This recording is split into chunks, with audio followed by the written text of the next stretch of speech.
আবু তালেবের ইন্তেকালের সময় নবীজি সাল্লাল্লাহু আলাইহি ওয়াসাল্লাম উনার মাথার পাশে বালিশের কিনারায় বসলেন। বসে বললেন, আম্মি কুল লা ইলাহা ইল্লাল্লাহ কালিমাতান আশহাদু লাকা বিহা ইনদাল্লাহ। হে আমার প্রিয় চাচা, চলে যাচ্ছেন তো, আমার অনুরোধ একটাবার কালেমা পড়েন, লা ইলাহা কুল লা ইলাহা ইল্লাল্লাহ কালিমাতান আই মাররাতান ওয়াহিদা।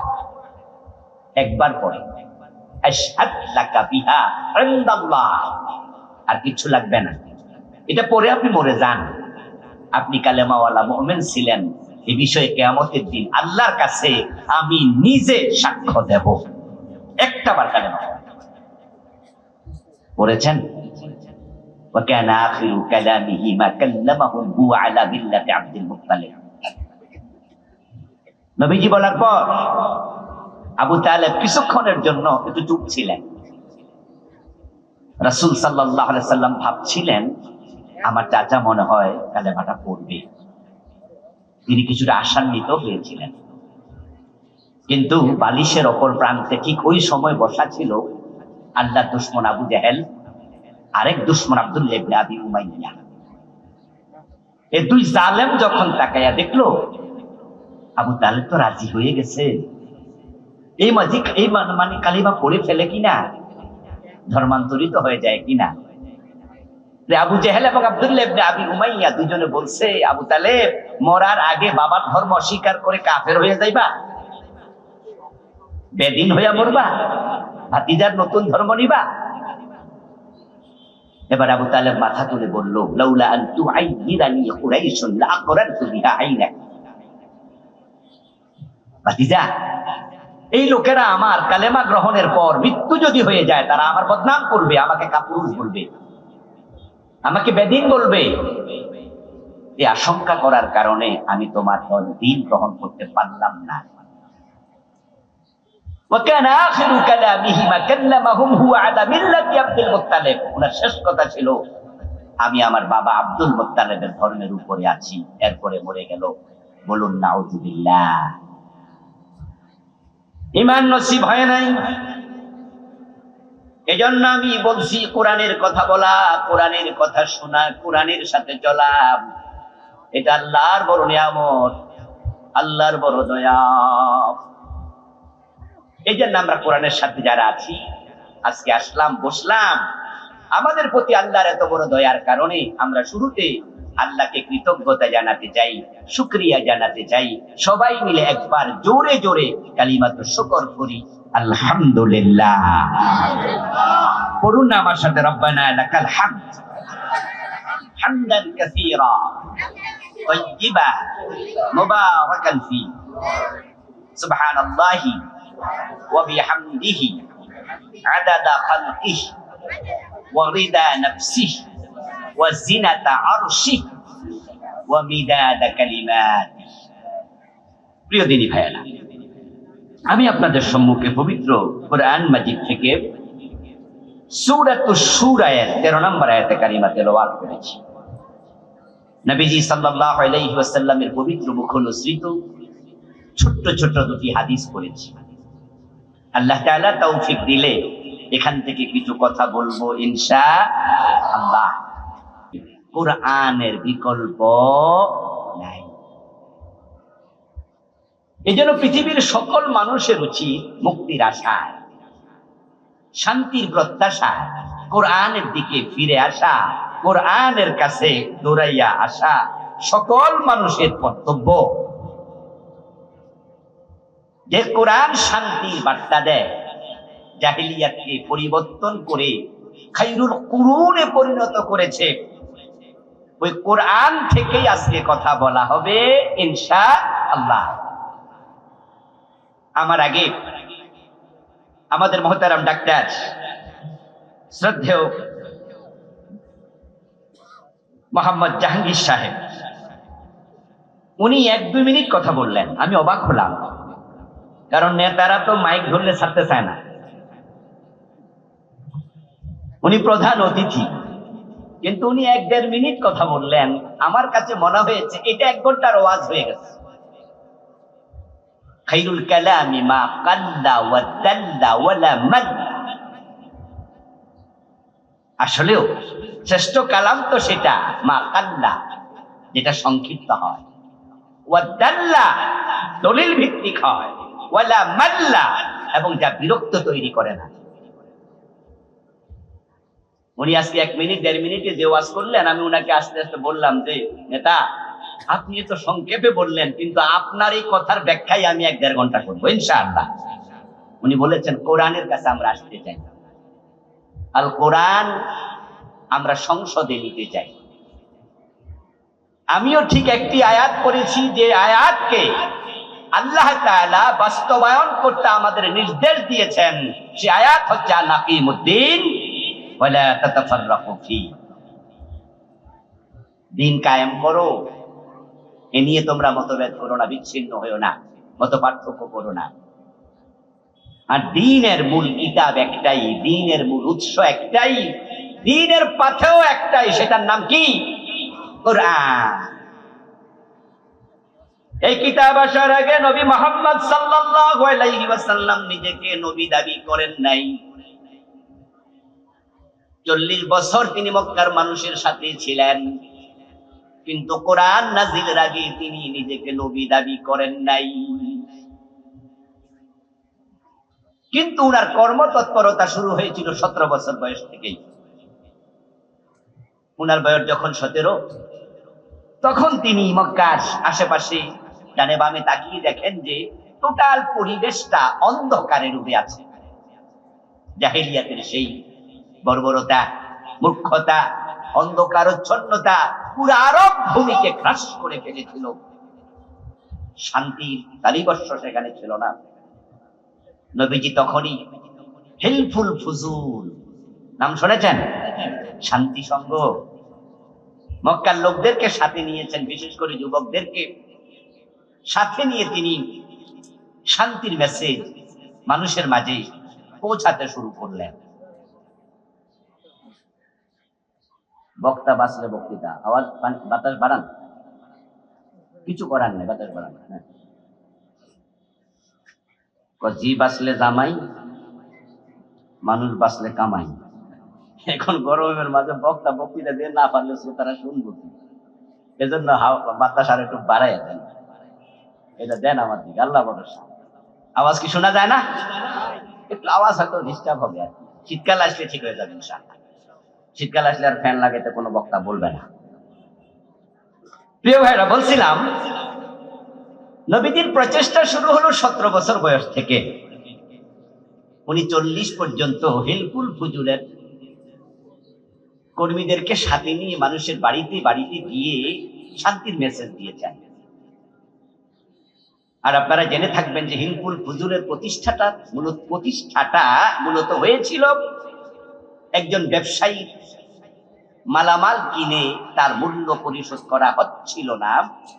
মক্কাতেই হজের মৌসুমে ওই ব্যবসায়ী দূর থেকে এসেছিল ব্যবসা করতে। কোন এক ব্যক্তি তার মাল কিনেছে কিন্তু টাকা দেয় না। মাল কিনে টাকা না দিলে এটাকে এক পর্যায়ে লুট বলা হয়, মাল লুট করেছে। ওই ব্যবসায়ী তখন কাবার পাশে দাঁড়িয়ে দাঁড়িয়ে চিৎকার দিয়ে বলছিল যে আল্লাহর ঘরের পাশে আমার মাল লুট করলা। তখনই মক্কার লোকেরা বলল, না এটা তো ঠিক না, এটা তো হতে পারে না। হিলফুল ফুজুল প্রতিষ্ঠার পিছনে এটা ছিল মূল সূত্র, যে মক্কার আশেপাশে আমরা অন্যায় হতে দেব না। ওই হিলফুল ফুজুলের সদস্যদেরকে নিয়ে নবীজি মানুষের বাড়িতে গেলেন, বুঝালেন যে চুরি করো না, লুট করো না, ডাকাতি করো না, মদ পান করো না, নারী দর্শন করো না, মেয়েদেরকে জীবিত কবর দিও না, অন্যায় করো না। বলতে বলতে প্রিয় নবীর বয়স হয়ে গেল 40। 17 বছর থেকে শুরু, 40 বছর এখন বয়স, চলে গেল 23 বছর। কত বছর ভাইরা? 23। 40 হচ্ছে জীবনের টার্নিং পয়েন্ট। 40-এর আলাদা একটি গুরুত্ব ইসলামে আছে। এজন্য মুসা আলাইহিস সালাম কাল্লা তুর পাহাড়ে নিয়ে রেখেছিলেন 40 দিন। ইব্রাহিম আলাইহিস সালাম নমরুদের আগুনের ভিতরও ছিলেন 40 দিন। হযরত ইউনূস আলাইহিস সালাম মাছের পেটে ছিলেন 40 দিন। যত নবী নবুয়ত পেয়েছে হযরত ঈসা আলাইহিস সালাম সারা সব নবী নবুয়তের বয়স কথা জানে না নাকি? সব আমারে দিয়া কয়তাছে কত বছর? 40 শব্দটা ইম্পর্টেন্ট। 40 দিন, 40 বছর, 40 ভিতরে আলাদা তাৎপর্য রয়েছে। নবীজি সাল্লাল্লাহু আলাইহি ওয়াসাল্লামের বয়স হলো 40 বছর। তিনি পিছনে ফিরে তাকায়া দেখেন 23টা বছর মানুষের কাছে শান্তির বার্তা হেল্পফুল ফুজুলের মাধ্যমে পৌঁছাইলেন, কিন্তু মক্কার কোন চোর, কোন ডাকাত, কোন নারী দর্শনকারী, কোন মদ পানকারী তাদের জীবনে সামান্য পরিবর্তন আনে নাই। তারা অন্ধকারের মাঝে ডুবেই আছে। আল্লাহর ইশারায় রাসূলুল্লাহ সাল্লাল্লাহু আলাইহি ওয়াসাল্লাম চলে গেলেন গারে হেরাতে। নির্জনে তিনি ধ্যানে বসলেন। ধ্যান মানে কি? চোখ বন্ধ করে শুধু শুধু বসে থাকা। চোখ বন্ধ করে বইয়া বইয়া ঘুমাইলে এটাকে ধ্যান বলবে নাকি? হ্যাঁ না কিছু কয় না। কি রে, ইন্ডিয়ার মানুষের মতো নাকি? কবরস্থানে ওয়াজ করতেছি, আপনারা কি আমার কথা বোঝেন? কথায় সংযুক্ত থাকেন। মূসা আলাইহিস সালামের হাতে লাঠি, তুর পাহাড়ে উঠলেন, আল্লাহর সাথে কথা শুরু। আল্লাহ কথা বলবে, মূসা শুনবে। ইন্নী আনা রাব্বুক ফাখলা'ন আলাইক ইন্নাকা বিল ওয়াদিল মুকাদ্দাসি তুওয়া। আল্লাহ বলছে ফাসতামি' লিমা ইউহা। এক পর্যায়ে আল্লাহ দেখলেন যে মূসা শুধু শোনে, তো আল্লাহ ভাবছেন যে এক কি এত মজা লাগে না, তাই আল্লাহ মূসাতেও শুনতে চাইলেন। ওয়া মা তিলকা বিয়ামিনিকা ইয়া। মাশাআল্লাহ, এই যে বান্দা লড়াচড়া শুরু। আল্লাহ বলে মূসা তোমার ডান হাতে এটা কি? আচ্ছা, মূসা আলাইহিস সালামের ডান হাতে কি আল্লাহ দেখে না? কথা বলেন না ভাইরা? আল্লাহ দেখে? আল্লাহ জিগাইলো কেন? এর মানে আল্লাহ দেখতেছে, আমি শুধু কইতাছি, হে শুধু শুনতাছে। এর জমতাছে না তো, তাই দুই পক্ষের কথা লাগে। মূসা তোমার হাতে কি? মূসা আলাইহিস সালাম বলতে পারতো আল্লাহ আমার হাতে কি, তুমি কি দেখো না? কিন্তু না, মূসা আলাইহিস সালাম আল্লাহর সাথে কথায় অংশগ্রহণ করলেন। তিনি বললেন যে এটা আমার আসায়া, আতাওয়াক্কাহু বিহা আলা গানামি, আহাসসু বিহা আলা গানামি, আতাওয়াক্কাহু বিহা ওয়া আহাসসু বিহা আলা গানামি ওয়া লিয়া ফিহা মাআরিবু উখরা। কথা শুরু হলো, জমলো। তা আমি কথা বলবো, আপনারা যদি একটা জবাব দিয়েন তাহলে কথা জমে উঠবে। 23 বছর চলে গেল, কিন্তু মক্কায় সামান্য পরিবর্তন আসে নাই। নবীজি ধ্যানে বসলেন। ধ্যান মানে হলো নির্জনে অনেক গভীর চিন্তা ভাবনা করা, ভাবা। কোরআন শুধু তেলাওয়াতের কিতাব না, যে কোরআন নিয়ে গবেষণা দরকার, ভাবা দরকার। আফালা ইয়াতাদাব্বারুনাল কুরআনা আম আলা কুলুবিন আকফালুহা। আল্লাহ তাআলা বলছে তোমরা কি কোরআন নিয়ে ভাববা না, গবেষণা করবা না, নাকি তোমাদের অন্তরে তালা মেরে দেয়া হয়েছে? নবীজি বসলেন ধ্যান করার জন্য। গারে হেরাতে তিনি ধ্যানে মগ্ন। অথচ সমাজ পরিবর্তনের জন্য 23টা বছর তিনি চেষ্টা করলেন। এবার আল্লাহ তাআলা ভাবলেন আমার রাসূল সমাজ পরিবর্তন করতে চায়, কিন্তু পরিবর্তন হয় না। তাই তিনি জিবরিল আমিনকে গারে হেরায় পাঠায়া দিলেন। জিবরিল আমিন প্রিয় নবীকে গারে হেরাতে 3 বার বুকের সাথে ঝাপটায়া জড়ায়া ধরলেন, বললেন ইকরা, পড়ো। আমার রাসূল জবাব দেন মা আনা বিকারি, আমি তো পড়তে পারি না, আমি পাঠক নই। 3য়বারে বুকের সাথে শক্ত করে জড়ায়া ধরে ছেড়ে এবার বললেন ইকরা বিসমি রাব্বিকাল্লাযী। এসে গেল কোরআন, সূরা আলাকের প্রথম 5 আয়াত। কোরআন আসলো। আমার রাসূল এখন থেকে নবী, দাবি করছেন আমি নবী, আমি রাসূল। মা খাদিজা নবীজিকে বলেছে, আপনাকে গারে হেরাতে কে জড়াইয়া ধরল 3 বার, আপনি বলছেন যে খাশিতু আলা নাফসি, আমি আমার জীবনের ব্যাপারে শঙ্কিত। আপনি বুঝছেন না যে কি হলো? ওয়ারাকা বিন নওফলের কাছে চলেন, আমার চাচাতো ভাই বড় আলেম, সে জানে তাওরাত এবং ইনজিল। ওয়ারাকা বিন নওফল নবীজিকে সেদিন সুসংবাদ দিয়েছিলেন, তিলকান নামুস, যালিকান নামুস, ও হচ্ছে জিবরিল, ভয় পেও না, আমি বুঝছি তুমি হচ্ছে শেষ নবী যার কথা আমি তাওরাত এবং ইনজিলে পড়েছি। নবীজি সাল্লাল্লাহু আলাইহি ওয়াসাল্লামের কাছে কোরআন আসলো। আল্লাহ তাআলা কোরআনের মাঝে রাসূলকে জানালেন, কিতাবুন আনজালনাহু ইলাইক লিতুখরিজান নাসা মিনাজ যুলুমাতি ইলান নূর। ও নবী, অন্ধকারে ডুবে আছে জাহেলিয়াতের মানুষগুলো, 23 বছর চেষ্টা করলেন, অন্ধকার থেকে তুলতে পারলেন না। আমি আপনার কাছে একটা কিতাব পাঠাইলাম, লিতুখরিজান নাসা মিনাজ যুলুমাত, এই কিতাবের দ্বারা মানুষকে অন্ধকার থেকে আলোর পথ দেখাইয়া দেবেন। নবীজি আবার চেষ্টা করলেন, আবার দাঁড়াইয়া গেলেন। 40 বছর 6 মাস বয়স, কোরআন নাযিল শুরু। প্রথম 6 মাস ওহি এসেছিল স্বপ্ন যুগে। কোরআন শুরু হলো নাজিল নবীজির বয়স 40 বছর 6 মাস হওয়ার পরে।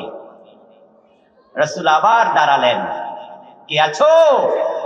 আমার সাথে একাত্মতা পোষণ করবে, আমি আল্লাহর রাসূল। আবু বকর হাত তোলা দিলেন যে আমি রাজি। মা খাদিজা বলে আমি রাজি, আলী বলে আমি রাজি, যায়েদ বলে আমি রাজি।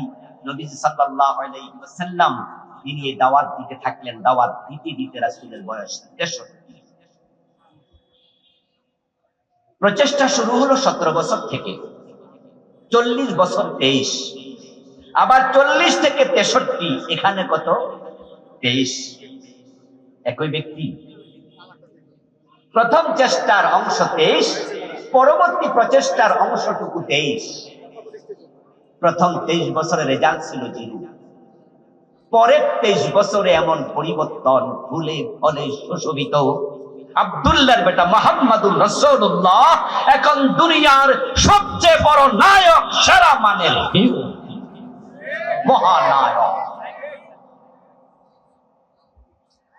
এমন পরিবর্তন হলো, ইন্তেকালের আগে নবীজি বলছেন, খায়রুল কুরুনি কারুনি। এখন আর জাহেলিয়াত নাই। তোমরা সবাই মিলে যে যুগের নাম আইয়ামে জাহেলিয়া দিলে, আমি নবী মুহাম্মদ ঘোষণা করছি আমার যুগ পৃথিবীর সর্বশ্রেষ্ঠ যুগ। আপনাদের কাছে আমার একটু প্রশ্ন, দয়া করে জবাব দিয়েন জানা থাকলে। একই ব্যক্তি প্রথম 23 বছর রেজাল্ট পান নাই, মানুষগুলো জাহেলিয়াতে ডুবে ছিল, চেষ্টা করেছেন, আলো দেখাতে পারেন নাই। ওই ব্যক্তি পরবর্তী 23 বছরে তামাম পৃথিবীকে আলোকিত করে ফেলেছে। জাহেলিয়াত দূর হয়ে সর্বশ্রেষ্ঠ যুগ হয়েছে। কারণ কি? কারণ শুধুমাত্র তিনি প্রথম 23 বছর চেষ্টা করেছিলেন, কিন্তু কোরআন ছিল না। সেই চেষ্টাটা তিনি করেছেন ব্যক্তিগত চিন্তা চেতনা থেকে, যে কিভাবে মানুষকে ভালো করা যায়, কিন্তু পারেন নাই। পরবর্তী 23 বছরের প্রচেষ্টা ছিল ওহী নির্ভর। মা ইয়ানতিকু আনিল হাওয়া ইন হুয়া ইল্লা ওয়াহয়ুন ইউহা। পরবর্তী 23 বছর একটা কথা নিজ থেকে বলেন নাই, যা বলেছেন সব সব। এবার ওহীর মাধ্যমে পুরা জাহেলিয়াত শেষ। বাংলাদেশের বয়স 54 বছর হয়ে গেল। এই 54 বছরের বাংলাদেশে কত নেতা আসলো, কত নেতা গেল। বঙ্গবন্ধু বড় শখ করে বাংলাদেশটাকে স্বাধীন করেছিলেন। উনি চেয়েছিলেন আমাদেরকে একটি সুখী সমৃদ্ধ বাংলাদেশ উপহার দেবেন, কিন্তু তিনি পারেন নাই। বরং দেশ স্বাধীন হওয়ার কয়েকদিন পরে 1-1.5 বছরের ব্যবধানে তিনি আপসেট হলেন, হতাশ হলেন। তিনি একটি বক্তৃতার মাঝে বললেন, মানুষ পায় স্বর্ণের খনি, আমি পাইছি সোরের খনি। বলেছেন কি? এটা আমার কথা না বঙ্গবন্ধুর কথা? উনি বলছেন, আমার ডানে চোর, আমার বামে চোর, আমার সামনে চোর, আমার পিছনে চোর। প্রিয় ভাইরা, লক্ষ্য করুন, তিনি পারেন নাই। কয়দিন পর উনাকে হত্যা করা হলো, অগাস্ট বিপ্লব হলো। 15ই আগস্টে উনি চলে গেলেন। তারপরে বাংলাদেশ আরো কত প্রেসিডেন্ট পেল, তার মাঝে আরেকজন সৎ নেতা ছিল, শহীদ প্রেসিডেন্ট জিয়াউর রহমান। উনিও চেয়েছিলেন দেশটাকে সুখী সমৃদ্ধশালী দেশে পরিণত করতে। প্রেসিডেন্ট জিয়াউর রহমানও পারেন নাই, অল্প দিনে তিনিও দুনিয়া থেকে চলে গেলেন। পরে আমরা প্রেসিডেন্টের সাথে দেখেছি 9 বছর লম্বা সময় দেশ চালাইলেন। তারপর খালেদা জিয়া চালাইলেন, শেখ হাসিনা চালাইলেন। কিন্তু বাংলাদেশ চোরের খনি পরিবর্তন হয় নাই, বরং চোরগুলা ডাকাত হইয়া দেশের টাকা গত 15 বছরে কানাডায় পাঠাইয়া বেগম পাড়া বানাইছে।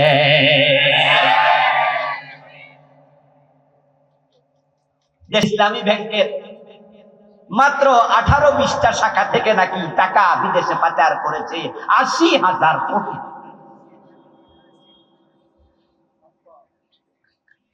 এই দেশটা পরিবর্তন হয়নি। এখনো মানুষ 80 টাকা 90 টাকা দিয়ে সবজি কিনে কেজি দরে খাওয়া লাগে। 200 টাকার বেশি টাকা দিয়ে সয়াবিন তেল কিনতে হয়েছে, এমন সময় আমাদের গেছে। একটা ডিমের দাম 10 টাকা। প্রিয় ভাইয়েরা, পরিবর্তন আসলো না কেন? এবার কারণ শুনুন, কারণ হলো 54 বছরের নেতারা, তারা বাংলাদেশ পরিবর্তন চেয়েছে, সুখী সমৃদ্ধ শান্তির বাংলাদেশ চেয়েছে, কিন্তু তারা আল্লাহর কোরআন দিয়ে পরিবর্তন চায় নাই। তারা ডক্টর কামালের সংবিধান দিয়ে চেয়েছে। আমার নবী মুহাম্মাদের মতো যোগ্য মানুষ যদি কোরআন ছাড়া জাহেলিয়াত দূর করতে না পারে, অন্যায় চুরি ডাকাতি দূর করতে না পারে, কোন শেখ মুজিব, কোন জিয়াউর রহমান পারবে না। পরিবর্তন চাইলে কোরআনের কাছে যাওয়া লাগবে।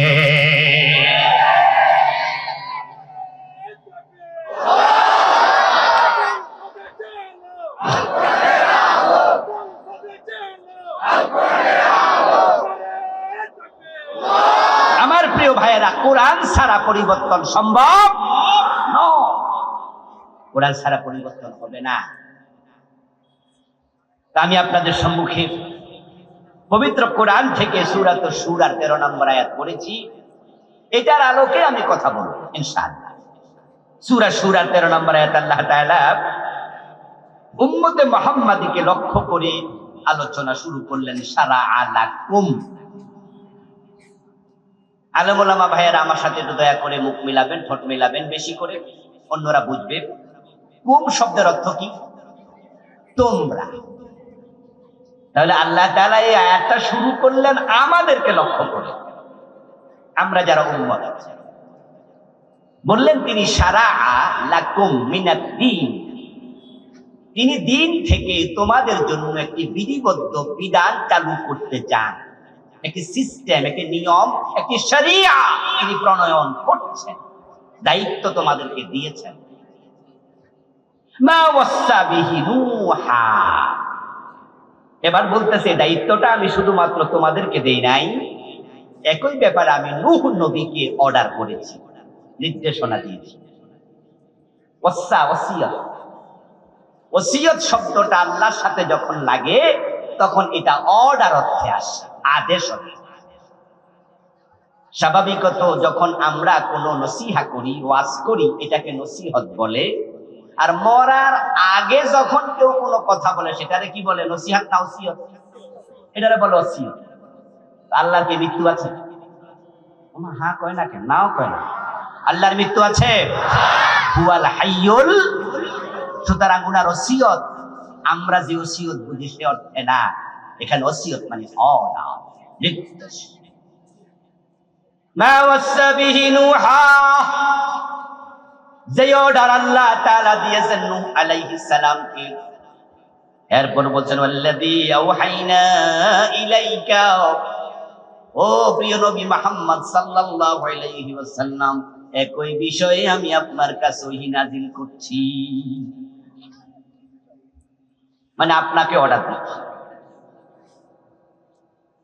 এরপর আল্লাহ তাআলা আবার বলেন, ওয়ামা ওয়াসাইনা বিহি ইব্রাহিম, একই অর্ডার আমি নবী ইব্রাহিমকে দিয়েছি, ওয়া মূসা, এবং মূসাকে দিয়েছি, ওয়া ঈসা, এবং ঈসাকে দিয়েছি। শুরু হলো নূহকে দিয়া, আলোচনা আসলো ঈসা পর্যন্ত।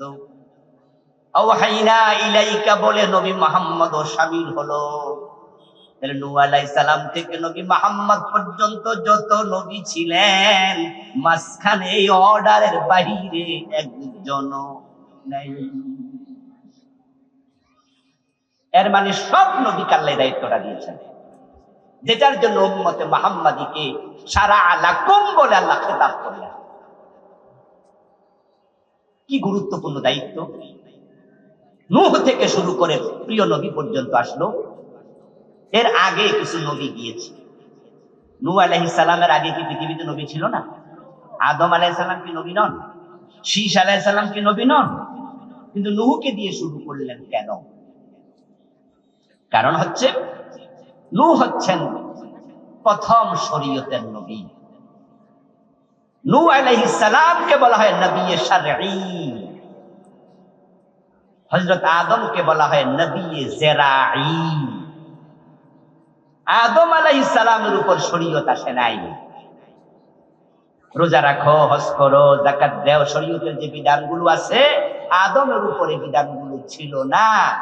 এজন্য তাকে নবী জেরাঈ বলা হয়। উনি কালেমার দাওয়াত দিয়েছেন, আর সামান্য শরীয়তের কিছু কিছু বিষয় আল্লাহ উনাকে দিয়েছেন, কিন্তু উনার মূল কাজ ছিল জীবন ধারণের সিস্টেম চালু করা।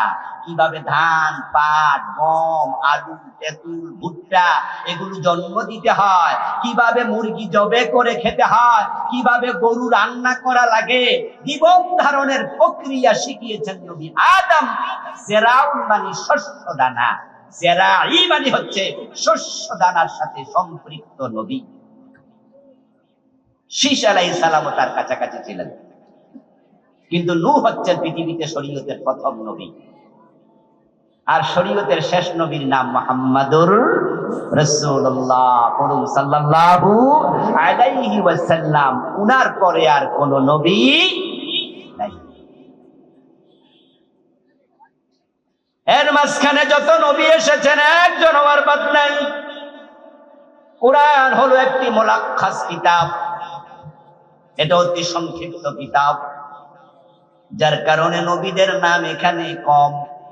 কোরআনে নাম ধরে ধরে আলোচনা হয়েছে এমন নবী মাত্র 25 জন। কয়জন?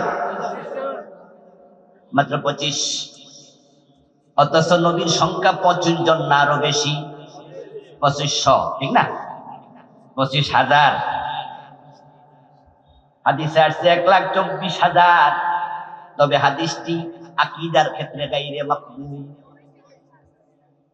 কারণ এটা খবরে ওয়াহিদ, আর ঈমানের ক্ষেত্রে খবরে ওয়াহিদের কোনো গ্রহণযোগ্যতা থাকে না। আলিয়া এবং কওমি দুই মাদ্রাসার সিলেবাসে একটা কিতাব আছে নাম আকাইদুন নাসাফি। ওই বইতে রিসালাতের একটি অংশ আছে, সেই অংশেই হাদিসটা লেখক এনেছেন, মুসান্নিফ এনেছেন। এনে তিনি বলেছেন এই হাদিসটা আকীদার ক্ষেত্রে গ্রহণযোগ্য না। তাই নবী রাসূলের সংখ্যা কত? উত্তর হলো অগণিত। যত নবী এসেছেন মাত্র 25 জনের নাম কোরআনে আসলো, বাকিদের নাম নাই।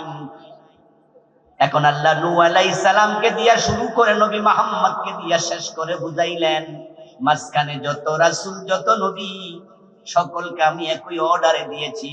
ওই অর্ডারটা কি?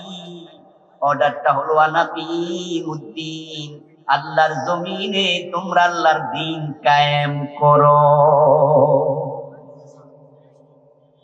উম্মতে মুহাম্মাদী, এটা তোমাদের দায়িত্ব, তোমরা আমার জমিনে আমার দ্বীন কায়েম করবা। যারা বুদ্ধিমান সচেতন আছেন, বুঝ আছে, তারা একটু জবাব দিয়ে। বাচ্চারা তো বুঝবে না, তারা চুপ থাকুক, আপনারা একটু কথা বলেন। 54 বছরের বাংলাদেশে আল্লাহর দিন কি কায়েম হয়েছে? একদিনের জন্য ছিল তো আল্লাহ না দায়িত্ব দিছে, তাহলে ওই দায়িত্ব পালনে আমরা কি সফল হয়েছি না ব্যর্থ? ব্যর্থ হয়ে যদি আল্লাহর কাছে যান, জবাব দিতে হবে না? জবাব দিতে হবে। আমাদের কথাকে আপনাদের কাছে মনে হয় রাজনীতি। ওই যে সংসদে কোরআন নেওয়া লাগবে, এই সংসদ শব্দ আইলে তো মনে করে কি এই তো হুজুর রাজনীতি করে লেগেছে। যদি আমি বলতাম যে কোরআন পড়েন, কোরআনের তাফসীর পড়েন, কোরআন বুঝেন, নামাজ কালাম পড়েন, হজ যাকাত দেন, আল্লাহর একটা বান্দা হইতো না হুজুর রাজনীতি করছে। হুজুরের ওয়াজটা আজকে খালি হয়েছে। কিন্তু যেই মাত্র সংসদে কোরআন নিতে হবে এটা বলছি, তখনই কিছু মানুষ ভাবছেন এটা রাজনীতি হয়ে গেছে। প্রিয় ভাইয়েরা শুনুন না, মিশরের বিখ্যাত আলেম সৈয়দ কুতুব শহীদ রাহিমাহুল্লাহ তাফসীর জিলানী কোরআন লিখেছেন। ওই তাফসীরে তিনি কোরআনকে রাষ্ট্রীয়ভাবে কায়েমের কথা বলাতে জামাল নাসির ওনাকে ফাঁসি দিয়েছে। বিদগ্ধ পণ্ডিত সৈয়দ হাসান আল বান্না রাহিমাহুল্লাহ বাংলাদেশে কোরআনের কথা সংসদ ভবনের দিকে বললে রাজনীতি হয় না, এটা তামাম দুনিয়ার সবাই বোঝে। তাই তিনি একটি কথা বলেছিলেন, we call you to the teaching of Islam, to the rules of Islam, to the way of Islam. If this means politics to you, then this is our politics.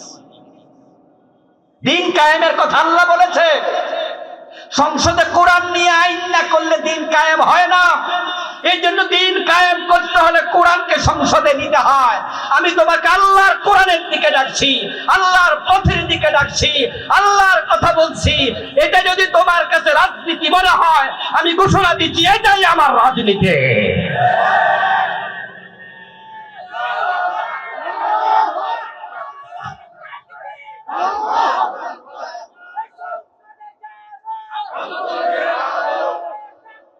আমার প্রিয় ভাইরা, 54 বছরের বাংলাদেশ ইসলাম একদিনের জন্য কায়েম হয় নাই।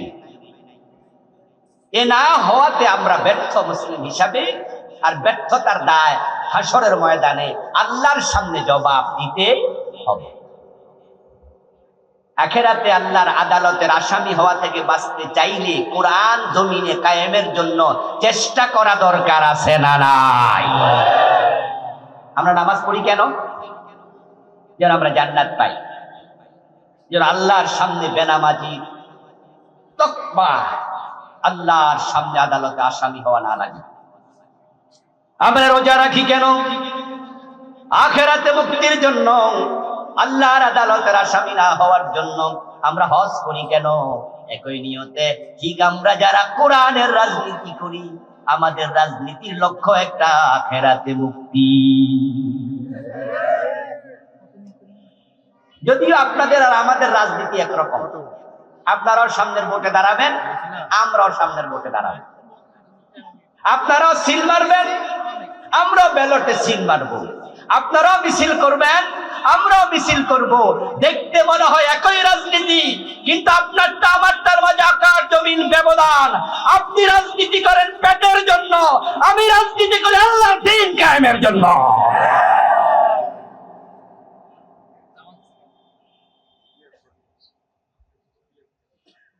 ট্রেন রোডের পাশে যাবেন, ট্রেন রাস্তার পাশে যে পাথরগুলো পড়ে আছে এগুলো পাথর।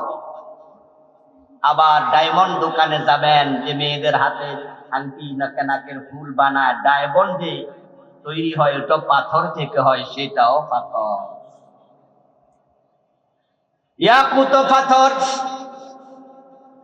আবার রাস্তার পাশে ট্রেনের রাস্তার ধারে পড়ে আছে, সেগুলো পাথর। দুইটা এক নয়, দুইটা এক নয়। কোরআন কায়েম হয় নাই 54 বছরে। আলহামদুলিল্লাহ, আমরা আল্লাহর কিছু বান্দা আছি যারা দিন কায়েমের কথা বলছি যুগের পর যুগ। আমাদের উত্তরসূরি যারা আছে, আল্লাহর কোরআন কায়েমের কথা, দিন বিজয়ের কথা বলতে বলতে আল্লামা সাঈদী আল্লাহর কাছে চলে গেছে। 40 বছরের বেশি আল্লাহ দিন বিজয়ের জন্য তিনি মাঠে ময়দানে তাফসীর করছেন। উনার একটা আলোচনা খুঁজে পাওয়া কঠিন হবে যে আলোচনার মাঝে 1 মিনিটের জন্য হলেও কোরআন বিজয়ের কথা বলেন নাই, এমন একটা আলোচনা পাবেন না। তিনি বিষয়ভিত্তিক ওয়াজ করতেন। তার ওয়াজ থেকে শুনে আমরা ওয়াজ শিখেছি। আমি তার রুহানি ছাত্র, তবে পরে আবার সরাসরি ফিজিক্যালি ছাত্র হওয়ার জন্য জেলখানায় উনার সাথে সাক্ষাৎ করতে গিয়েছিলাম। উনার সন্তানদেরকে অনুরোধ করেছিলাম যে হুজুরকে আপনারা তো প্রতি মাসে 2 বার দেখতে যান, আমাকে একটু সাথে নিয়ে। আমার অনুরোধ রেখে আমাকে হুজুরের সাথে সাক্ষাতের জন্য একবার জেলখানায় নিয়েছিলেন। সেদিন হুজুর থেকে আমি 15 মিনিটের বেশি সময় সোহবত নিয়েছি, সরাসরি ছাত্র হওয়ার সুযোগ নিয়েছি। আলহামদুলিল্লাহ। আল্লামা সাঈদী রাহিমাহুল্লাহ বিষয়ভিত্তিক ওয়াজ করতেন। যেদিন তিনি আখেরাত নিয়ে কথা বলতেন, সেদিন আখেরাতের উপরে ডজন ডজন আয়াত হাদিস বলতে থাকতেন। একদিন ইসলাম নিয়ে, একদিন ঈমান নিয়ে, একদিন সালাত নিয়ে, একদিন আখেরাত নিয়ে। যেদিনে যে ওয়াজ করতেন তার আলোচনার মাঝখানে দিন কায়েমের ওয়াজ 1 মিনিটের জন্য হলেও থাকতো। 54 বছরের বাংলাদেশে দিন কায়েম হয়নি। এর কারণ কি? প্রথম কারণ হচ্ছে আমরা যারা মুসলমান, আমরা এখনো আল্লাহর জমিনে দিন কায়েমের পক্ষে অধিকাংশ লোক আসতে পারিনি। আমরা কিছু মানুষ আছি। আল্লামা সাঈদীর মতো আল্লাহর কিছু বান্দা আছে যারা বলেই যাচ্ছে, বলতে বলতে আজরাইলের সাথে সাক্ষাৎ হয়ে গেছে। হাসরের ময়দানে আল্লাহ যদি প্রশ্ন করে, দিন কায়েমের দায়িত্ব দিয়েছি, বাংলাদেশে দিন কায়েম কেন করো নাই? উত্তর দেবেন, আল্লাহ চেষ্টা করেছি। এই যে আজকে আমি দিন কায়েমের পক্ষে আপনাদের সামনে 1.5 ঘন্টা 1.25 ঘন্টা ওয়াজ করব, আমার কথাগুলো কি আমলনামায় লেখা হবে না? মা ইয়ালফাযু মিন কাওলিন ইল্লা লাদাইহি রাকীবুন আতীদ। কুরআন মাজিদ আল্লাহ তাআলা বলেন, মানুষের মুখ থেকে যত শব্দ বের হয়, বের হতে দেরি, আমলনামায় রেকর্ড হতে দেরি হবে না। আমাদের প্রতিটি কথা রেকর্ড হবে।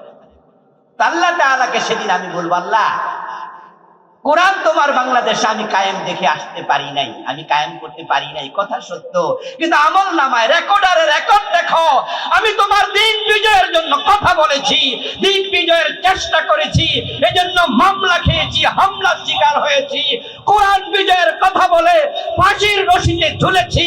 এমন আল্লাহর বান্দা আছে না নাই? তারা সেদিন নাজাত পেয়ে যাবে। মা খাদিজার মতো। মা খাদিজা কি ইসলামের বিজয় দেখে গেছেন? কিরে ভাই, কথা কয় না কেন? মা খাদিজা ইসলামের বিজয় দেখে গেছেন? জি না। তিনি ইন্তেকাল করেছেন হিজরতেরও আগে, নবুয়তের 10ম সনে। হিজরতের 3 বছর আগে তিনি ইন্তেকাল করেন। ইন্নাদ দীন ইনদাল্লাহিল ইসলাম। আল্লাহর কাছে দিন আছে একটা, সেটার নাম কি? ইসলাম। ومن يبتغي غير الإسلام دينا فلن يقبل منه। ইসলাম ছাড়া অন্য কোন দিন যদি কেউ তালাশ করে, সেটা আল্লাহ কবুল করবেন না। জবাব দিন আমার সাথে, ইসলাম সর্বশ্রেষ্ঠ ধর্ম না একমাত্র ধর্ম? সর্বশ্রেষ্ঠ ধর্ম, এই কথার সাথে কি কেউ কেউ একমত আছেন? আমাদের দেশে শব্দটা প্রচলিত, ইসলাম একটি সর্বশ্রেষ্ঠ ধর্ম। আমি বলি শব্দটি ভুল, বাক্যটি ভুল। সর্বশ্রেষ্ঠ মানে হলো আরো কিছু শ্রেষ্ঠ আছে, তার মাঝে এটা 1 নাম্বার। কিন্তু কোরআন বলছে ইন্নাদ দীন ইনদাল্লাহিল ইসলাম। আল্লাহর কাছে ধর্ম একটা, সেটা ইসলাম। এ দ্বারা বোঝা যায় সর্বশ্রেষ্ঠ না, ইসলাম হচ্ছে আল্লাহর কাছে একমাত্র ধর্ম। ইসলাম আসার পর বাকি সকল ধর্ম স্থগিত, মুলতবি, বাতিল। তাহলে আনাকিমুদ্দিন, এই দিন শব্দের জায়গায় ইসলাম শব্দ বসায়া দেন। ইসলাম মানেই তো দিন, দিন মানেই তো ইসলাম। আকিমুদ্দিন আই আকিমুল ইসলাম, ও আমার বান্দারা, আমার জমিনে আমার ইসলাম কায়েম করো। এই যে আমরা প্যান্ডেলের নিচে বসে আছি, ঠিক এরকম প্যান্ডেলটা কি গত পরশুদিন এমন ছিল? হ্যাঁ না, বলে না কেন? এরকম ছিল? কি ছিল? ফাঁকা মাঠ। এই প্যান্ডেলটা ছিল না। পরে এবার মাহফিল কর্তৃপক্ষ যাদের সাথে কন্ট্রাক্ট করেছে, দায়িত্ব দিয়েছে, তারা কেন বাঁশ আনছে, সামিয়ানা আনছে, খন্তা আনছে, কুড়াল আনছে, জনবল দিছে। তারপর তারা দায়িত্বপ্রাপ্ত হয়েছে, প্যান্ডেল কামত করো, প্যান্ডেল প্রতিষ্ঠিত করো। তারা এবার মাটি খুঁড়ছে, ওই লাঠি পড়ছে, এটাতে হিলানি দিছে, তারপর এটা টানাইছে, আস্তে আস্তে করে লাইটিং করছে। বিকাল বেলা মাহফিল কর্তৃপক্ষ যারা আছে দায়িত্বশীল, তাদেরকে বলছে, দায়িত্ব যা দিয়েছেন তা প্রতিষ্ঠিত করে দিয়েছি। নবী মুহাম্মদ এসেছেন, সেখানে জালেম ছিল, জেনা ছিল, জুলুম ছিল, মদ ছিল, হারামি ছিল, অন্যায় ছিল, মূর্তি পূজা ছিল। আল্লাহ বলে ইসলাম কায়েম করো। আমার রাসূল চেষ্টা করেছেন, কোন অন্যায় সমাজে ছিল না। ইসলাম তিনি প্রতিষ্ঠিত করে তারপর ইন্তেকাল করেছেন।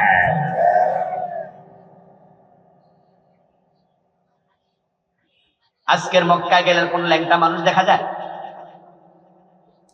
মক্কা যায় না কি এলাকার লোকেরা? মক্কায় উমরা হজ করতে গেছেন, কোন ল্যাংটা মানুষ পাইছেন? অথচ কাবার পাশে ল্যাংটা তাওয়াফ করতো নবীজির জামানায়, এমন মানুষও ছিল। দিন ইসলাম ছিল না, তাই ল্যাংটা মানুষ আল্লাহর ঘর তাওয়াফ করতো। তারা বলতো, যে কাপড় পরে অন্যায় করি, পাপ করি, সে কাপড় পরে আল্লাহর ঘর তাওয়াফ করা মানায় না। তাই তারা গায়ের কাপড় দূরে খুলে তারপরে পুরুষ মহিলা উলঙ্গ তাওয়াফ করতো। নবীজির বয়স 35, কোন কোন বর্ণনায় পাওয়া যায় 37। নবুয়তের 5 অথবা 3 বছর আগের ঘটনা। কাবা শরীফ পুনর্নির্মাণ চলছে, কাবার ওয়াল কিছুটা বিধ্বস্ত। এজন্য মক্কার লোকেরা মিটিং করে সিদ্ধান্ত নিল, আমরা ভাঙ্গা ওয়াল সরাইয়া আবার নতুন ওয়াল বানাতে চাই। এই সিদ্ধান্ত মোতাবেক তারা কাবার জন্য পাথর, ইট সংগ্রহ শুরু করলো। সে পাথর আনার কাজে নবীজি নিজে অংশগ্রহণ করেছেন নবুয়তের আগে। সাথে উনার চাচা আব্বাস ইবনে আব্দুল মুত্তালিব রাদিয়াল্লাহু তাআলা আনহু, নবীজির আপন চাচা। হযরত আব্বাসের বয়স তখন রাসূল থেকে 2 বছর বড়। তো নবীজির বয়স যদি 35, আব্বাসের বয়স 37। নবীজির বয়স যদি হয় 37, তাহলে আব্বাসের বয়স কত? 39। কাবা ঘরের পাথর সংগ্রহ করছে কাঁধে করে। আব্বাস রাদিয়াল্লাহু তাআলা আনহু ভাতিজা মুহাম্মদ ইবনে আব্দুল্লাহর দিকে তাকায়া দেখেন, ভাতিজা সুন্দর মানুষ, কাঁধের মাঝে পাথর নেয়ার কারণে কাঁধ লাল হয়ে গেছে। এবার আব্বাস বলতেছে, ভাতিজা, আমি যেমন লুঙ্গি খুলে আমার লুঙ্গি কাঁধে নিছি, তার উপরে পাথর রাখছি, তুমিও লুঙ্গিটা খোলো। সহিহ বুখারীর হাদিস, সহিহ মুসলিমের হাদিস। চাচা ভাতিজার পরামর্শ দিচ্ছে, তুমিও আমার মতো লুঙ্গিটা খুইলা কাঁধে নাও, কাঁধে নিয়ে তারপরে পাথর রাখো, তাহলে কাঁধ লাল হবে না, ব্যথা থাকবে না। নবীজি লুঙ্গি খুললেন। হাদিসে পাওয়া যায় সাথে সাথে তিনি বেহুশ হয়ে গেলেন। কোন কোন আলেম বলেছেন তিনি লুঙ্গি খুলতে চেয়েছেন, তবে হাদিসে আছে তিনি লুঙ্গি খুললেন। কিন্তু আল্লাহ তাআলা এটা পছন্দ করেন নাই, সাথে সাথে উনি বেহুশ হয়ে গেলেন। কিছুক্ষণ পর হুঁশ আসলো, তিনি বললেন যে ইজারি ইজারি, আমার লুঙ্গি কই, আমার লুঙ্গি কই। লুঙ্গি ঠিক করে নিলেন। তাহলে আব্বাসের বয়স 35 যোগ 2 অথবা 37 যোগ 2, উনি বাচ্চা মানুষ ছিল। কথা বলেন, বাচ্চা মানুষ ছিল, কিন্তু লুঙ্গি কই ছিল? আব্বাস ভাতিজারে কইতেছে তুমি লুঙ্গি খোলো। এর মানে দাঁড়ালো জাহিলিয়াতের যুগের লোকেরা 40-50 বছর বয়সে লুঙ্গি খুলতে কোনো লজ্জা শরম ছিল না। এই মানুষগুলো যে এত নিচু ছিল ইসলাম কায়েমের আগে আপনি ভাবতে পারবেন না। জেনা ব্যভিচার যাদের কাছে টিস্যু ব্যবহারের মতো ছিল, নারী ব্যবহার। এই যে আপনাদের সবাই সামনে আমি টিস্যু দিয়া মুছে আবার ফেলে দিলাম, এতে কোনো লজ্জা শরম হয়েছে আমার? আপনারা মাইন্ড করছেন যে হুজুর টিস্যু দিয়া মুখ মুছে? না, এটা ব্যাপার না। জাহেলিয়াতের যুগে রাস্তায় দাঁড়াইয়া একসাথে নারী পুরুষ বসে শুয়ে জেনা করতে একটা ব্যাপার ছিল। ইভেন তারা জেনা করত আল্লাহর ঘর কাবার ভিতরে ঢুকে। অবাক হবেন, অবাক। আল্লাহর ঘর কাবার ভিতরে ঢুকে তারা নারী পুরুষ মিলে জেনা করত।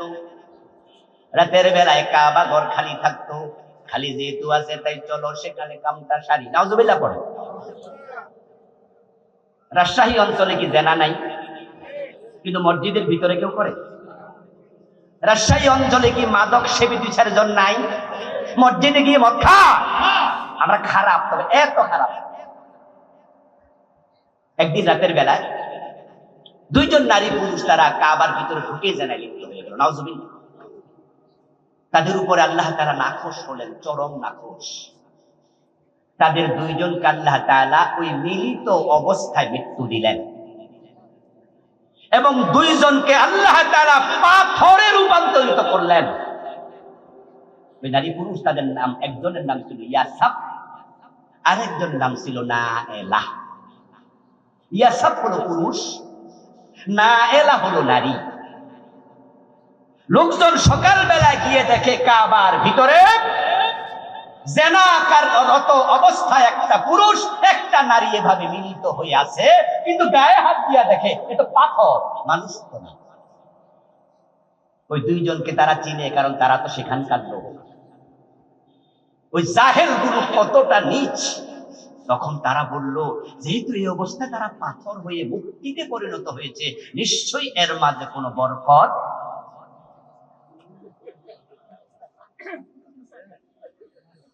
তারা মূর্তি পূজক ছিল। এখন 2 জন কি হয়েছে? মানুষ অবস্থা আছে না মূর্তি? ভাইয়েরা কথা বলে না কেন? মানুষ না মূর্তি? এই মূর্তি অবস্থায় পাইয়া তারা মূর্তি যেহেতু হয়েছে, নিশ্চয়ের মাঝে কোনো বরকত। তো 2 জনের টাইম না খুলছে, ছুটাইছে। ছুটাইয়া ইয়াসাব নামক ওই জাহেলকে তারা সাপা পাহাড়ে নিয়া তার পা 2টা মাটির মাঝে খুঁড়ে তার করাইয়া তারা সেখানে রাখছে। নাএলা মহিলাটাকে নিয়ে গেছে মারোয়া পাহাড়ে, সেখানে গিয়া দাঁড় করাইয়া রাখছে।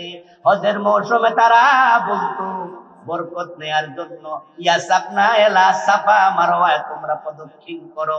হজের সময় তারা ওই 2 মূর্তিকে ছাই করতো। নাউজুবিল্লাহ। ইসলাম আসলো। এখন কাবার চত্বরে আমরা কোন ল্যাংটা পুরুষ আর দেখি না। এখন কাবার অঞ্চলে জেনা ব্যভিচার নাই, চুরি করতে এখন আর চুরি নাই। নবীজি আসছেন, ডাকাতি নাই, রাহাজানি নাই, চিন্তাই নাই। বাংলাদেশের সুদ আছে, ঘুষ আছে, জেনা আছে, মদ আছে, চুরি আছে, ডাকাতি আছে, খুন আছে। 5 বছরের জন্য কোরআনকে ক্ষমতায় নিয়ে দেখো, 5 বছর লাগবে না, 6 মাসের ব্যবধানে মাদক বাংলার সীমানায় থাকবে না।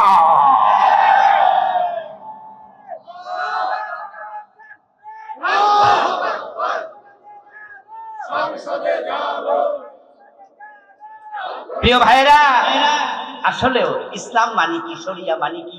আমাদের দেশে কিছু কিছু ভাইরা এখন শরিয়া, জামাত ইসলাম, ইসলামী দল, যারা হেফাজতে ইসলাম, যারা আপনার নেজামে ইসলাম, যারা সর্বনাই, আমরা যারা ইসলামের কথা বলি, আমাদেরকে লক্ষ্য করে বলে, তাহলে আপনারা কি ক্ষমতায় গেলে শরিয়া কায়েম করবেন? টেলিভিশন চ্যানেলে টকশোতে এমন প্রশ্ন করতে কি আপনারা শুনেছেন? যারা শুনছেন তারা কথা বলেন।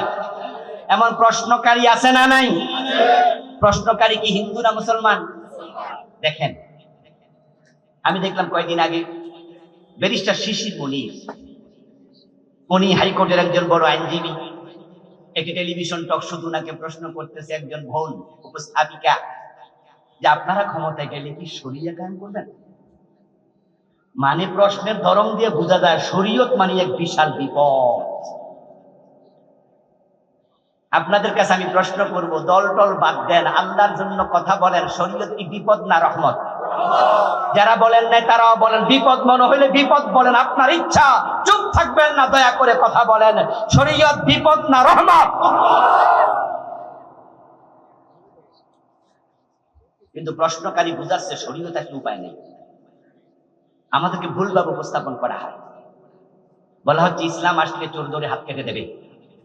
সারছে কাম, হাত কেটে দেবে, হাত কেটে দেবে, কি কথা রে বাবা? আচ্ছা ভাই, হাত কি আপনার কাটবে? তা আপনার টেনশন কেন? ওটা নিয়ে আপনি চমকে উঠছেন কেন? হাত তো কাটবে চোরের, আপনি টেনশন করা প্রমাণ করে নিশ্চয় আপনিও চোর, অথবা চোর লালনকারী বা চোরের খালাতো ভাই। আসলেও ইসলাম আসলেই হাত কেটে দেবে কথাও ঠিক নয়, এটা ভুল প্রচারণা।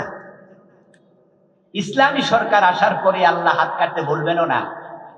আল্লাহ বলেছেন আল্লাযীনা ইম্মাক্কান্নাহুম আকামুস সালাহ ওয়া আতাউয যাকাত ওয়া আমারু বিল মা'রুফ ওয়া নাহাউ আনিল মুনকার। ইসলাম আসলে প্রথম হবে চারটা কাজ। এক নম্বরে নামাজ কায়েম করবে, দুই নম্বরে যাকাত আদায়ের কথা বলবে, তিন নম্বরে যায় সৎ কাজ অসৎ কাজ এগুলো আসবে। চুরি একটা অসৎ কাজ, এটার বাধা হলো চার নম্বরে। দ্বিতীয় হচ্ছে যাকাত। যাকাত ভিত্তিক অর্থ ব্যবস্থা চালু হলে দেশে আর চুরি করা লাগবে না। ইসলামী সরকারের নেতারা ওমরের মতো কাঁধে আটার বস্তা লয়ে গরিবের বাড়িতে চলে যাবে।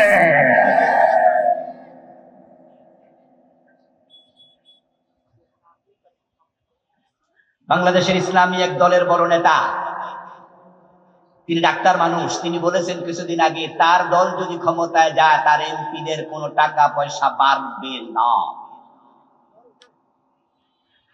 তাদেরকে কড়ায় গন্ডায় হিসাবের আওতায় আনা হবে। তাহলে তারা যদি নেতা হয় তাহলে চাঁদাবাজি থাকবে না, চুরি করা দরকারই হবে না। আমরা যাকাত ভিত্তিক অর্থ ব্যবস্থা চালু করে দিয়ে গরিবের বাড়িতে হক পৌঁছিয়ে দেব, চুরি করা লাগবে না।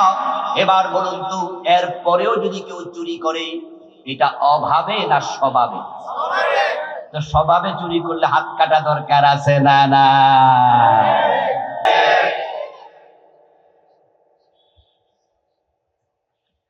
ফখরুদ্দিন মঈনুদ্দিন সরকার, তারা অনেক চোর ধরছিল, ছোট চোর বড় চোর সবই ধরছিল, যদিও সেখানে কিছু বাড়াবাড়িও ছিল, কিন্তু তারা চোর যে ধরছে তাতে আমাদের কোনো সন্দেহ নাই। অনেক চোর ধরছিল, ধরে ধরে জেলে দিচ্ছে, ওরা ছাড়া পেয়ে গেছে। এখন ছাড়া পাইয়া ওই আমলে কেউ মন্ত্রী হয়েছে, এমপি হয়েছে, আবার কেউ কেউ মোছে তেল দিচ্ছে সামনের আমলে মন্ত্রী হবে। অথচ ফখরুদ্দিন তারে ধইরা জেলে দিছিল 5 মাস 6 মাস 1 বছর 5 বছর 10 বছর সে জেল খাটছে রাষ্ট্রের টাকা চুরি করার অপরাধে। এখন ওই চোর এমপি মন্ত্রী। আবার আমার আর আপনার সাহস নাই তাকে চোর বলবে, বরং যদি আপনি তাকে চোর বলেন উল্টা আপনার ঠ্যাঙ্গানি মারবে। হতে পারে ক্ষেত্র বিশেষ আপনার বিরুদ্ধে মানহানির মামলাও। অ্যাডভোকেট আপনাকে বলবে ভাইজান আপনি এত বড় এমপি কে চোর বললেন এত মানুষের সামনে, আপনার বিরুদ্ধে মামলা তো হবেই। এখন আপনি বলেন যে সে চোর, প্রমাণ কি? প্রমাণ দেন। প্রমাণ তো আপনার কাছে নাই, প্রমাণ তো মঈনুদ্দিনের কাছে, ফখরুদ্দিনের কাছে, তারা তো আমেরিকায় চলে গেছে। কি প্রমাণ দেবেন? উল্টা চোর বলাতে আপনি অপরাধী, আপনার 6 মাস জেল হবে। কিন্তু যদি জেল না দিয়ে হাত কেটে দিত তাহলে প্রমাণ আমাদের দেয়া লাগতো না, চিরদিন প্রমাণ নিজে বহন করা লাগতো। 5টা এমপি, 4-5টা মন্ত্রী, 10-5টা সচিব, আমলা, চোরগুলোর হাত যদি কেটে দিত, আগামী 50 বছর কোন আমলা কোন নেতার ডরে চুরি করতো না। দিন কায়েম তখনই হবে যখন আল্লাহর কোরআনটাকে আমরা সংবিধান বানাবো। নবীজি মুহাম্মদ সাল্লাল্লাহু আলাইহি ওয়াসাল্লাম মক্কায় 13 বছর ছিলেন, কিন্তু মক্কায় দিন তিনি কায়েম করতে পারেন নাই, কারণ মক্কার সংসদ ভবন দারুন নাদওয়াতে আবু জেহেলরা প্রিয় নবীকে কোরআন নিয়ে ঢুকতে দেয় নাই। তারা আইন করেছিল লা তাসমাউ লিহাযাল কুরআন ওয়ালগাউ ফীহি লাআল্লাকুম তাগলিবুন। মক্কার সংসদে তারা আইন করেছে যে কোরআন শোনা যাবে না। ওয়ালগাউ ফীহি, কোরআন যেখানে শোনানো হবে সেখানে গন্ডগোল লাগাও, 144 জারি করো। আবু জেহেলরা যে আইন করছিল গত 17-15 বছরে আমরা এটা বাংলাদেশে বাস্তবায়ন করতে দেখেছি। আর এক নতুন আবু জেহেলেরা কোরআনের মাহফিলে কত সুয়াল নিয়ে দাঁড়া হয়েছে। একটা মাহফিলের অনুমতির জন্য পায়ের তলা ক্ষয় হয়ে গেছে। যেমন আমাদের রুহুল আমিন ভাইয়ের আজকে যে এখানে মাহফিল করছে, এখানে কি মাহফিলের জন্য লিখিত দরখাস্ত ডিসির কাছে, টিউনুর কাছে, ওসির কাছে, নেতার কাছে, খেতার কাছে দেওয়া লাগছে?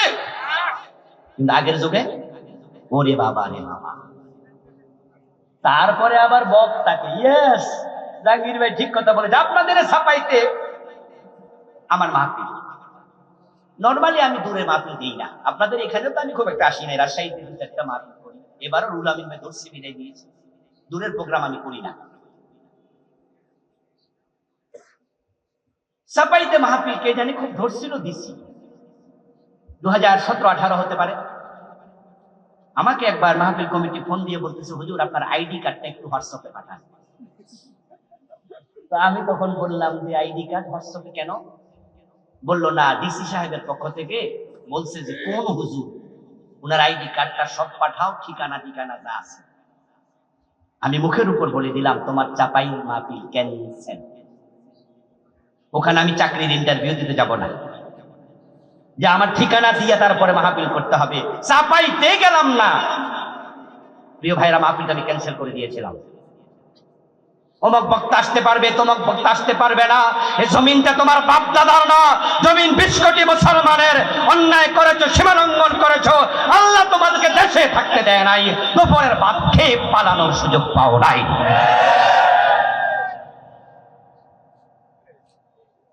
আল্লাহ জালেমদেরকে পছন্দ করে না।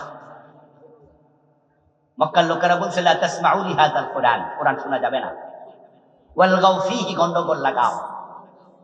নবীজি থাকলেন 13টি বছর, কিন্তু আল্লাহর ইশারায় তিনি মক্কা থেকে হিজরত করে মদিনায় রওনা দিলেন। এখানে থেকে আর লাভ নাই। আল্লাহ নবীজিকে বলেছেন যে এই জমিনে দিন বিজয় হবে না, আপনি হিজরত করুন। আল্লাহ নবী হিজরত করছেন।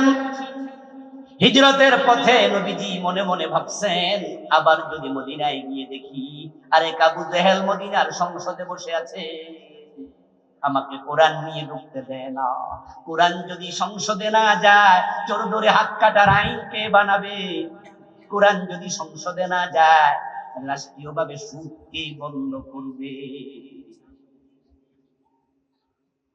আমাদের কিছু কিছু আলেম ওলামারও বলতে শোনা যায়, ওই যে না, রাজনীতি দরকার নাই।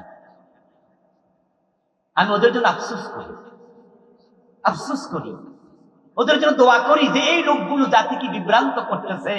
আরে সুদের বিরুদ্ধে ওয়াজ তোমরা কিয়ামত পর্যন্ত করলে সুদ বন্ধ হবে না, আর সরকার যদি চায় একটা অর্ডারে সুদ বন্ধ হয়ে যাবে।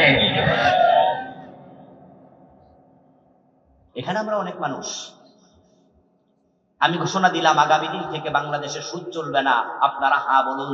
আপনারা বললেন হ্যাঁ, সুদ বন্ধ হবে। আর সংসদে 151 জন এমপি যদি সুদের বিপক্ষে একবার বলে, সুদ বন্ধ হয়ে। নবীজি ভাবলেন যে আল্লাহ তাআলা আমাকে দিন বিজয়ের দায়িত্ব দিলেন, বললেন ওয়া রাব্বাকা ফাকাব্বির, তোমার রব মহান, এটা বলো। আল ইসলাম ইয়াদু ওয়া লা ইউলা আলাইহি, ইসলাম বিজয়ী হতে আসছে, পরাজিত হতে নয়। নবী মুহাম্মদ কানায় কানাত বনু ইসরাঈল তাসুসুহুমুল আম্বিয়া কুল্লামা হালাকা নাবিয়্যুন খালাফাহু নবী। নবী মুহাম্মদ বলে, সহিহ বুখারীর হাদিস, বনি ইসরাঈলের সকল নবী ছিল সমাজের নেতা। তাসুসুহুমুল আম্বিয়া সায়াসুসু, এখান থেকে তাসুসু সিয়াসাত, নেতৃত্ব, রাজনীতি। বনি ইসরাঈলের সব নবী ছিল নেতা। মক্কায় নবী মুহাম্মদ তিনি নেতা হতে পারেন না, আবু জাহেল নেতা, অথচ তাকে নেতা বানানো উচিত। হিজরত করছেন, ভাবছেন এখন মদিনায় গিয়ে কি লাভ হবে যদি সেখানে আরেক আবু জাহেল থাকে সংসদে। আল্লাহ তাআলা মানুষের অন্তরের খবর জানেন সবচেয়ে বেশি। তিনি জিবরিলকে পাঠালেন, আমার রাসূলের কাছে গিয়ে বলো আমার রাসূল যেন নেতৃত্বের জন্য আমার কাছে দোয়া করে। কোরআনের আয়াত নাযিল হলো, ওয়াকুর রাব্বি আদখিলনি মুদখালা সিদকিন ওয়াখরিজনি মুখরাজা সিদকিন ওয়াজআলনি মিন লাদুনকা সুলতানান নাসীরা। সুবহানাল্লাহ পড়েন ভাইয়া। এই আয়াতটা আল্লাহর কোরআনে এখনো আছে? আছে, মানসুখ হয়নি। হে নবী, আপনি আমার কাছে বলুন যে আল্লাহ, হে আমার রব, আমাকে তুমি যথাযথভাবে মক্কা থেকে বের করো, যথাযথভাবে মদিনায় প্রবেশ করা। শেষ অংশ, ওয়াজআলনি মিন লাদুনকা, তোমার পক্ষ থেকে আমাকে দাও সুলতানান নাসীরা, রাষ্ট্র ক্ষমতা যেটা আমাকে দিন কায়েমে সাহায্য। এই দোয়া আপনারা কয়দিন করছেন?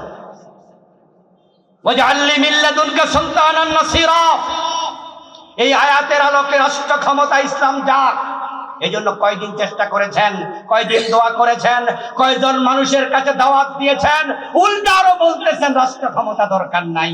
তোমার চিন্তা আল্লাহর কোরআনের উল্টা।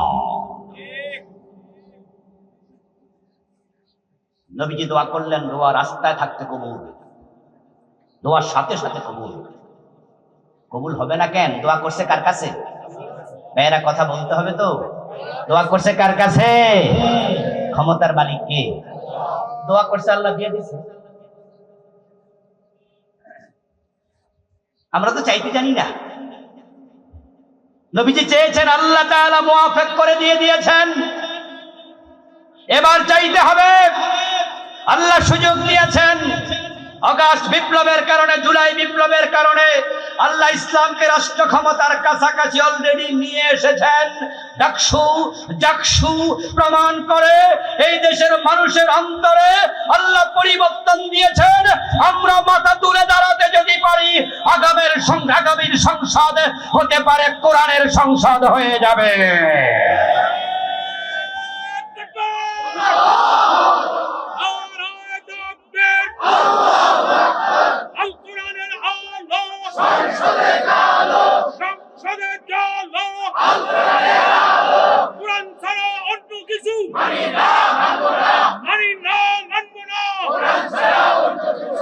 প্রিয় ভাইরা, লক্ষণ ভালো। হাদিসে পাওয়া যায় মানুষের অন্তর আল্লাহ দুই আঙ্গুলের মাঝখানে। আল্লাহ যেদিকে চায় সেদিকে ফিরাইয়া দেয়। নবীজি রাস্তায় দোয়া করলেন হিজরতের পথে, মদিনার লোকদের অন্তর আল্লাহ ফিরাইয়া দিয়েছে ইসলামের দিকে।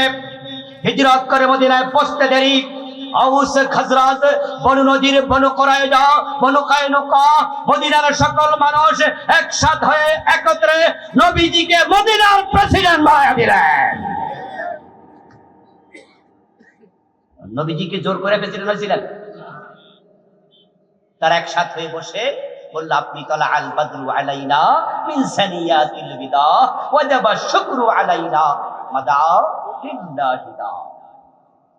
তার একসাথে নবীজিকে মদিনার প্রেসিডেন্ট বানিয়ে দিলেন। আলহামদুলিল্লাহ। আল্লাহ তাআলা আকাশ বিপ্লবের পর আমাদেরকেও সেই ইঙ্গিত করছেন। ইসলামী দলগুলো 54 বছরের বাংলাদেশে কখনো ক্ষমতার এত কাছাকাছি আসতে পারে নাই। আলহামদুলিল্লাহ। পৃথিবীর অন্য দেশ এখন তারাও ইসলামওয়ালাদের সাথে বন্ধুত্ব করতে চায়। বিভিন্ন দেশের রাষ্ট্রদূতরা এসে ইসলামওয়ালাদের সাথে মিটিং করে, তারা বুঝাচ্ছে তোমরা মাথা তুলে দাঁড়াও। তাদের অন্তর হয়তো আল্লাহ ইসলামের দিকে ঝুঁকিয়ে দিচ্ছে।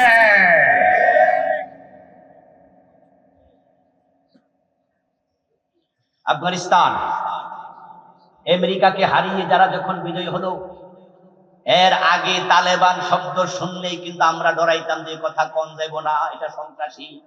কিন্তু যখন আফগানিস্তান ইসলাম বিজয়ী হয়ে গেল, আমেরিকান সরকার ও তালেবানের সাথে বন্ধুত্ব করতে বাধ্য হলো, কূটনৈতিক সম্পর্ক ঘোষণা দিয়ে পুনঃস্থাপন করল।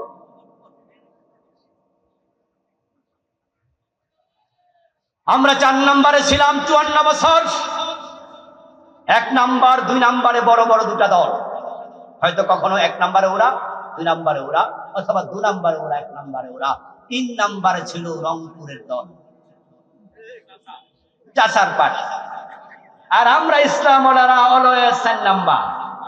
কিন্তু জুলাইয়ের বিপ্লবের কারণে ফ্যাসিস্ট সরকার আন্ডা বাচ্চা সহ পালিয়ে যেতে বাধ্য হয়েছে। এখন তাদের নাম নেয়ার সাহস বাংলাদেশে কারো নাই। রংপুরের দল তাদের সাথে একসাথে চুপসে গেছে। আমাদের কেল্লা 4 নম্বর থেকে 2 নম্বরে নিয়ে এসেছে। মাথা তুলে দাঁড়াতে পারলে ইসলাম ওলারা ঐক্যবদ্ধ একসাথ হয়ে গেলে এবার ইসলাম ক্ষমতায় চলে যাবে।